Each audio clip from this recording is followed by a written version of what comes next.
Ya, jadi kan minggu ini aku belum sempat bikin video karena jadwal dinas saya itu berantakan banget, jadi belum sempat bikin video. Ini hari aku bakal record kegiatan aku, dimana aku itu hari ini masuk shift pagi sore karena ketenagaan itu berkurang. Karena kan di tempat kerja saya itu kita nggak menerima pasien yang COVID-19. Nah, jadi ada beberapa hal yang harus kita bantu dan kita saling mengerti akan situasi.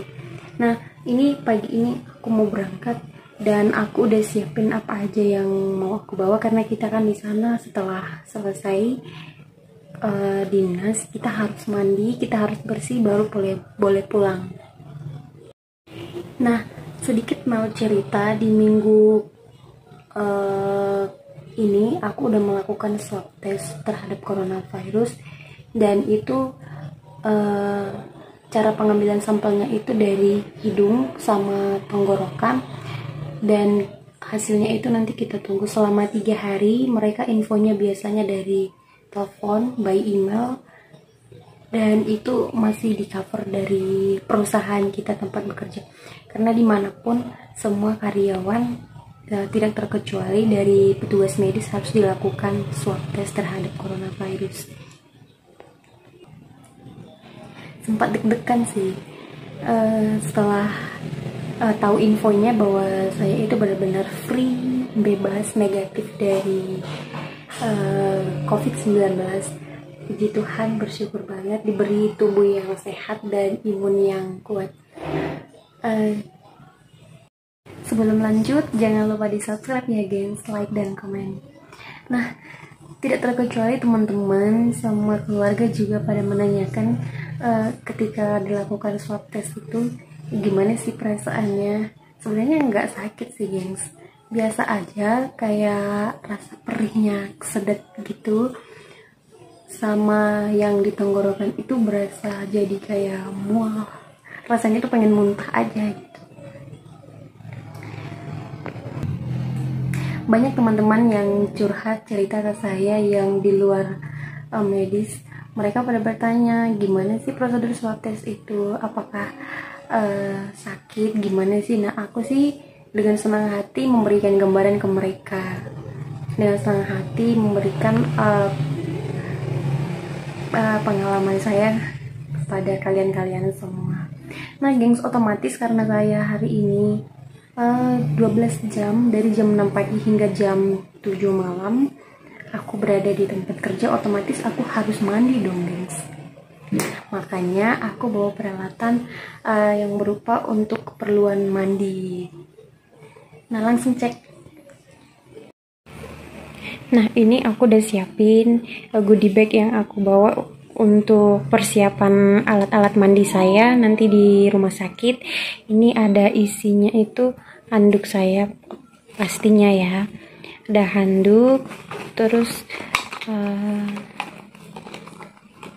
ada Pepsodent, ada deodoran, terus ada pencuci muka khusus acne. Nggak tahu kenapa ini muka jerawatan gara-gara masker juga, karena kulitnya sensitif juga mungkin ya. Terus ini skincare aku, Pond's Essence nih. Terus ini serum semua dari Pond's. Terus ada lipstick biar enggak ini kusam banget.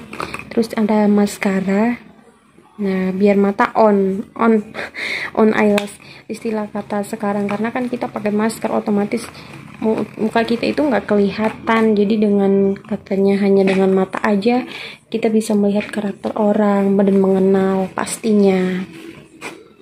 Ada sabun saya udah ketinggalan di loker ya gengs. Terus aku nggak lupa selalu bawa vitamin khusus antibody ya. Nah, yang paling penting itu adalah masker, Karena di mana-mana pun di stasiun transportasi juga sudah harus menggunakan masker yang standar medis.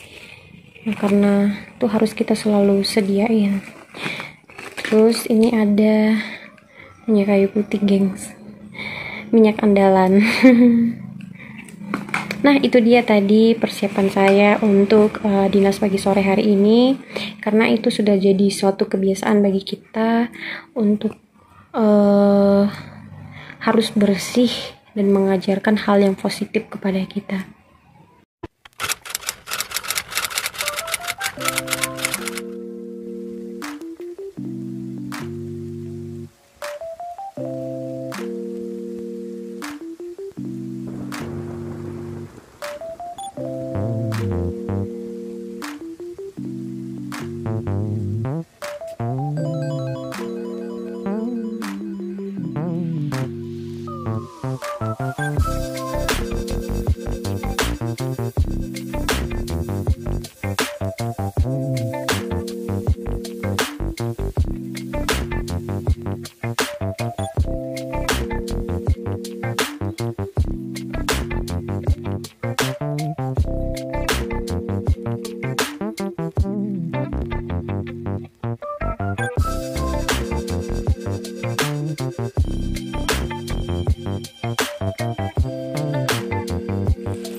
Setelah kita udah nyampe di tempat kerja, nah ini kita ada locker untuk tempat barang-barang kita dan kita simpan di sini semua peralatannya, termasuk tadi alat-alat untuk perlengkapan mandi yang saya bawa, terus pakaian ganti untuk pulang nanti, sama misalnya stok masker yang kita perlukan, misalnya topi, baju seragam, celana, sama sepatu kita tinggalin semua di ruang ganti ini.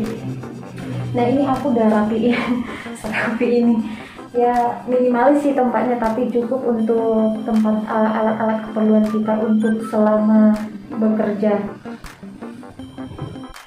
Nah guys, sedikit aku mau cerita kalau di rumah sakit kita ini kan kita nggak terima pasien yang positif COVID-19.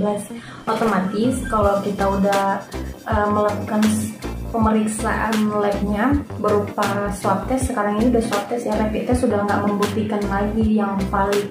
Jadi sampai di pemeriksaan swabnya, kalau hasilnya sudah menunjukkan positif, kita itu udah langsung rujuk pasiennya. Nah tidak terkecuali kalau misalnya memang harus tindakan dulu di sini, jadi kita harus pakai APD yang level level 1, nah itu harus menggunakan hazmat, dan itu harus hanya dengan orang-orang tertentu karena hazmat ini kan sudah dipakai, tidak boleh dilepaskan lagi.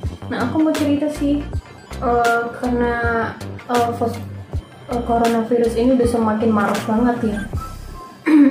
Sampai sekarang itu udah mencapai berapa ribu, aku udah nggak ngikutin update-nya lagi gitu. Susah juga sih kita mau pemerintah nyuruh untuk tutup semua, tapi kan kita tetap harus memenuhi kebutuhan kita. Kita perlu untuk makan, kita perlu untuk keperluan sehari-hari kita, tapi ribet sih gimana ya. Intinya sih saling menjaga diri sendiri aja, melakukan hal-hal yang positif yang bisa menangani COVID-19 ini, termasuk itu menggunakan masker, jaga jarak, terus mengkonsumsi vitamin C, minuman atau berupa jus juga boleh, atau yang injeksi juga, untuk membantu imunitas kita itu tetap stabil. Nah aku sih buat sekarang ini bersyukur banget karena masih sehat, masih diberi imun yang kuat untuk menghadapi semua ini, sehingga aku masih bisa melakukan aktivitasku, aku masih bisa bekerja, aku masih bisa gajian otomatisnya sebagai perantau. Benar-benar ini suatu ujian, ini benar-benar suatu tantangan buat kita. Bayangin gengs, kalau kita itu kehilangan pekerjaan sebagai perantau di Jakarta ini, gimana kita mau menghidupi kebutuhan kita, sementara perusahaan-perusahaan itu lagi nggak buka untuk menerima para pekerja, masih pada mengurangi kos, masih pada menutup kemungkinan untuk melanjutkan pekerjaan kalau misalnya lagi kondisi kita lagi diputus putus hubungan pekerjaan. Nah makanya itu aku bersyukur banget dan selalu ingat berdoa sama Tuhan bahwa salah satu diberikan kesehatan buat kita itu adalah hal yang terpenting di kehidupan kita ini. Jangan bersungut-sungut melakukan pekerjaan kita, baik itu yang dipandang hal kecil maupun dipandang yang remeh. Tetap aja lakukan yang terbaik, tetap aja lakukan pekerjaan itu. Gitu. Karena tidak akan mengkhianati hasilnya dan buahnya itu pasti ada. Nah gitu geng, sampai ketemu di vlog berikutnya ya. See you. So welcome back. Selamat pagi guys. Pagi ini gue udah sampai di tempat kerja, jadi gue mau langsung touch ke pasien, udah ganti pakaian, udah pakai APD. Sebentar lagi aku mau pakai gaun yang steril. Jadi aku bakal siap-siap dulu alat-alat pasien untuk pagi ini, siapin mesin-mesinnya segala macam, terus tindakan ke pasien, terus nanti observasi segala macam. Dan sebelumnya itu biasanya kita briefing dulu dari sama leader kita, ada hal-hal penting yang dibicarakan dulu selama satu shift. Thank you guys.